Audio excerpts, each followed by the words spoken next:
When God takes everything away from you, what do?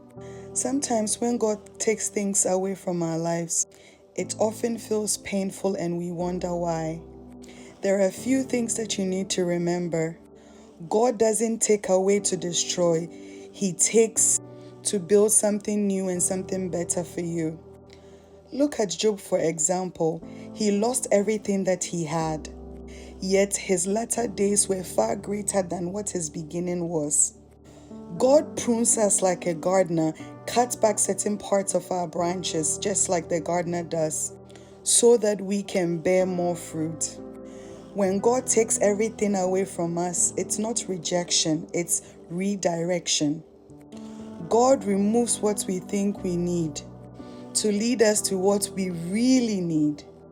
Isolation often precedes elevation, just like Jesus was led into the wilderness before his ministry began. So when everything falls away, God shows us that he is our source and our only foundation. Loss isn't always a sign of punishment, but it is a sign of preparation for what God is about to do in our lives. And the truth is that God has perfect timing. So we need to trust in his season that shapes us into something that is beyond what we can see in our current situation. So it's very important to hold on to this truth. God restores, and whatever he takes, he always replaces it with something bigger and better.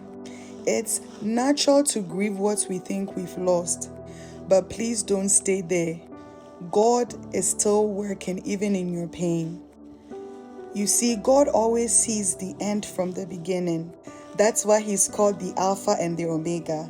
And what often feels like a setback is a setup for his breakthrough, so that the glory of God will be seen in our lives.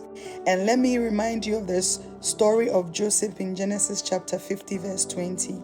He went from pit to prison, but God used every moment of his loss to prepare him for the palace. God just doesn't take things away from us. He refines our hearts and character so that we can be able to handle the greatness that he is bringing in our lives. So don't let temporary losses make you lose hope of eternal glory. God's plans are for your good.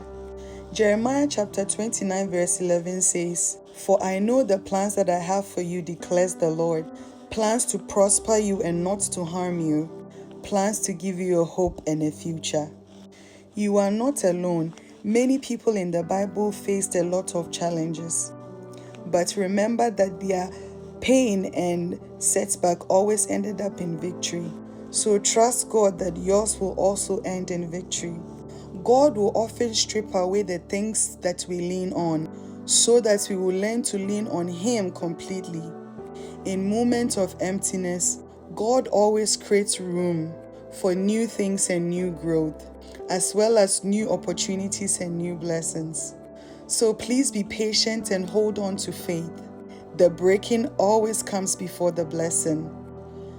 Don't forget to stay rooted in God's word, because what you're losing today is preparing you for what God is bringing to you tomorrow. And sometimes when God takes things away from us, it may feel like pain, but that process is a preparation and a path to our next level in destiny. So if this message has touched your heart, take a moment to reflect on how God is touching your life and how what you're going through is preparing you for your greatness in destiny. Trust the process. Even when it's hard, please stay rooted in faith. And kindly share this message to someone who needs an encouragement today, because you may never know whose life you may impact with this word of hope. And if you're also feeling lost or uncertain, seek God in prayer and ask him to reveal the purpose for the season you're in. No matter what you've lost, God is not finished with you yet, because his plans are unfolding even in the moments of brokenness. Please keep your faith alive and stay connected to him, and watch how he turns your loss into a testimony. Type "God prepare me" in the comments if this blessed you. Shalom.